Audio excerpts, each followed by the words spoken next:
आपने super heroes में केवल बैटमैन, सुपरमैन और आयरन मैन जैसे हीरोज के नाम सुने होंगे, और आपने से मेरा मतलब है जेन जी वाली जनता ने, क्योंकि मिलेनियल्स को पता है कि भैया हमारे इंडिया में भी ऐसे ऐसे सुपर हीरोज हैं जो कि विदेशी सुपर हीरोज को टक्कर दे सकते हैं। लेकिन फिर भी इतने पावरफुल और अपने टाइम के फेमस कैरेक्टर्स होने के बावजूद बॉलीवुड इन पर अवेंजर्स जैसी कोई फिल्म क्यों नहीं बना पाता? आइए देखते हैं। लेकिन हाँ भैया, चैनल को सब्सक्राइब जरूर कर देना और वीडियो को लाइक, शेयर, कमेंट जरूर करना। चलो शुरू करते हैं। इंडिया में सुपर हीरो फिल्म्स का शुरुआती दौर बड़ा ही क्रिंजी और वाहियात सा था, जिसमें इंडिया ने कुछ सुपरमैन फिल्म्स की सेम इंडियन कॉपी बनाने की कोशिश की थी।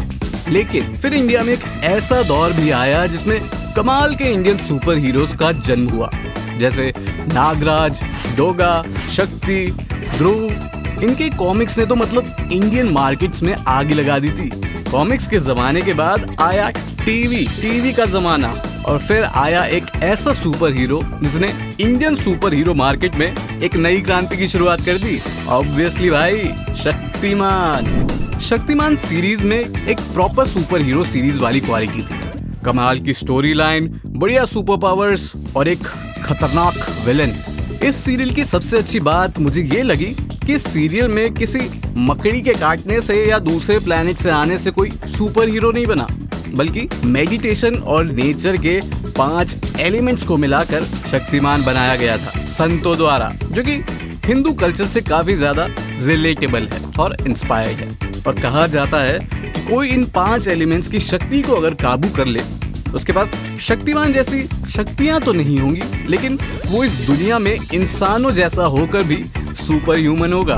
तो चलिए भैया, अब मेन बात पे आते हैं कि इंडिया में सुपर हीरो फिल्म्स इतनी बनती क्यों नहीं है, और अगर बनती है तो चलती क्यों नहीं? अगर चलती भी हैं तो कुछ हैं जैसे क्रिश एंड ब्रह्मास्त्र। खैर, ब्रह्मास्त्र को तो पुअर स्टोरी टेलिंग के लिए काफी बार ट्रोल भी किया गया था, बट स्टिल ऐसा नहीं है कि इंडिया में सुपर हीरोज की मूवी बनाने की कोशिश नहीं की, बिल्कुल करी, जैसे रावण, द फ्लाइंग जट, द्रोणा। लेकिन ये इतनी गंदी तरह पिटी कि प्रोड्यूसर्स ने इनकी स्टोरी कंटिन्यू ही नहीं करी। और इनके पिटने का मेन कारण सबसे पहले तो डेफिनेटली बजट है। इंडिया की सुपर हीरो फिल्म्स में बाहर की सुपर हीरो फिल्म्स जितना बजट नहीं लगा सकते। इसके बावजूद अगर इंडिया एक सुपर हीरो फिल्म में अपना बेस्ट भी दे तो ऑडियंस का सपोर्ट नहीं मिलता। जैसा कि आपने रावण का सिनेरियो देखा ही होगा, उसका VFX, स्टोरी लाइन सब अच्छी थी, लेकिन ऑडियंस का सपोर्ट नहीं मिला। तीसरी बात ये है कि हर एक स्टोरी लाइन में रोमांस डालना पता नहीं क्यों जरूरी होता है इनको।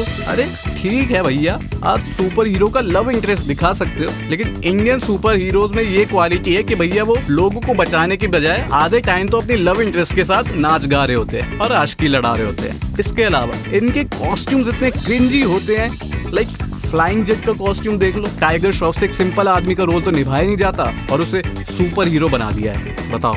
और अगर हम मोस्टली बाहर की फिल्में देखें तो वो प्रॉपर खर्चा करती हैं फिल्म में, और इंडिया की बात करें तो टोटल फिल्म के बजट में आधे से ज्यादा बजट तो एक A-लिस्ट एक्टर के लिए ही होता है, तो घंटा VFX और स्टोरी लाइन पर पैसा लगेगा। एक और बात तो ये है, इंडियन एक्टर्स में ईगो बहुत है भैया।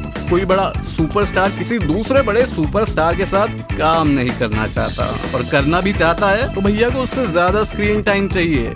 बहुत टंटे हैं यार। अब आप खुद सोचो, जब इतने सारे टंटे हैं तो इंडियन सुपर हीरोज जैसे नागराज, ध्रुव, शक्ति पर कोई भी प्रोड्यूसर पैसा क्यों ही लगाएगा? खैर, शक्तिमान ट्रायोलॉजी का अनाउंसमेंट तो हो गया है, देखते हैं भैया, वक्त बताएगा ये फिल्म चलती है या इसका भी हाल बेहाल होने वाला है। चलो भैया, मिलते हैं नेक्स्ट वीडियो में।